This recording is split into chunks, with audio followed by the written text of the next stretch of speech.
Assalamualaikum warahmatullahi wabarakatuh. Selamat berjumpa kembali ya para pejuang cuan dan pejuang Sangkutors. Bagaimana nih keadaan teman-teman semua? Nah, semoga kalian dalam keadaan sehat semua dan saya doakan ya buat kalian jadi orang sukses semua. Amin, mantap ya.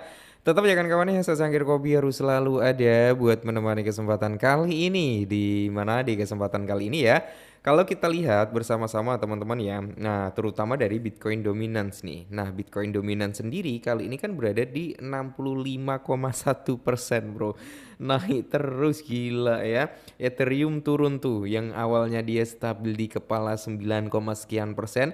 Kali ini udah di 8,6% bro. Yang lainnya kalau kita berbicara altcoin ini udah di area 26. Jadi ya inilah mengapa Bitcoin koreksi, altcoin Palu Maria ya, salah satunya karena ini bro, Bitcoin dominance ya. Kalian tahu lah ya hukum Bitcoin dominance itu seperti apa. Ketika Bitcoin dominance itu naik, saat ini kan posisi dia naik tuh ya kan, price daripada Bitcoinnya turun, maka kita akan melihat bro ya, mungkin altcoin ini bisa koreksinya lumayan dalam lah, kurang lebih seperti itu. Oke, nah untuk kesempatan kali ini bro, ada sedikit informasi nih buat kalian semua ya. Ini buat para komunitas PP ya, kita akan membahas perihal PP kali ini bro ya. Kita langsung gas aja. Nah, informasi yang pertama yaitu tentang prediksi atau price untuk tahun 2025 sampai tahun 2030 ya. Di tahun 2025 ini bro ya, itu kalau kita mengacu pada perkembangan ini maksimal price-nya itu bisa sampai di kepala 4,413 ya. Ini udah lumayan bro ya, udah lumayan tinggi juga untuk price 413 ya. Lumayan bro, masuk dalam ranah taking profit ya kan. 2026 dia akan cenderung naik. Padahal kalau kita mengacu pada tahun 2026 kita udah masuk dalam kategori crypto winter gitu kan. Nah, 2027 bro, dan tertingginya di sini bisa di tahun 2030 ya. Untuk price-nya bisa sampai di area 0,30 di belakang koma dengan kepala 175. Semisal kalian wah kelamaan tuh tahun 2030, nanti kalian di akhir tahun ini mungkin ya bro ya, itu bisa taking profit untuk PP di awal 2026 atau di pertengahan nanti bisa serok tipis-tipis ya untuk taking profit ya, sesuaikan dengan keuntungan yang akan kalian dapatkan nanti. Sumbernya dari Telagoan bro. Oke. Nah, untuk saat ini masih banyak para analis yang memprediksikan price daripada PP itu bisa mengalami kenaikan yang cukup bagus lagi ya bro ya. Mungkin dia akan koreksi dulu tuh ya kan. Nah, kalau kita lihat dari prediksi ini bro ya, jadi dia akan mengalami penurunan dulu itu sampai di kisaran kepala 7 ya, kepala 735 bro ya. Kepala 735 nanti dia bisa mengalami grow up ya, mungkin sampai di kepala 9 dengan 40 di belakang koma, itu targetnya.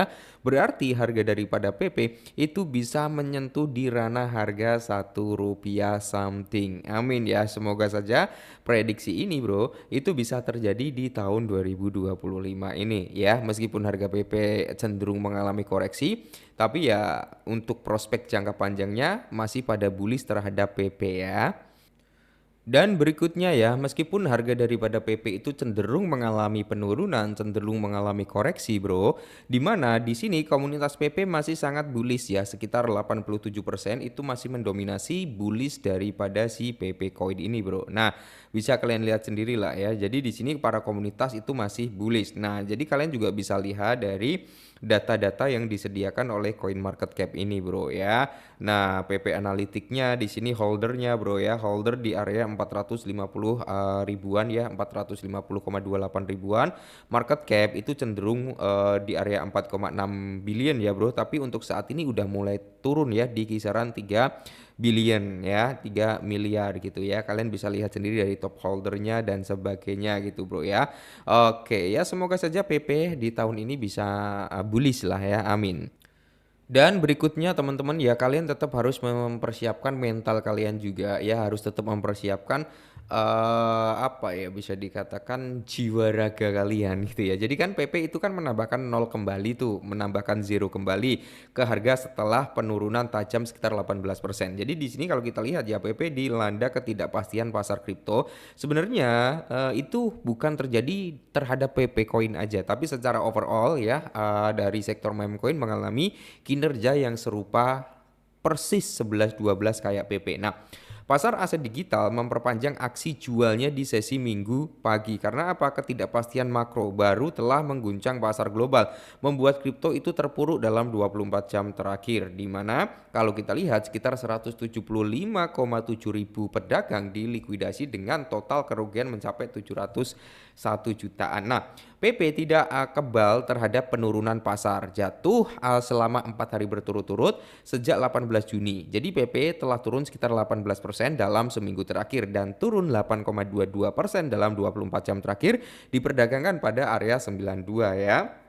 Bahkan udah sampai di kepala 8. Oke.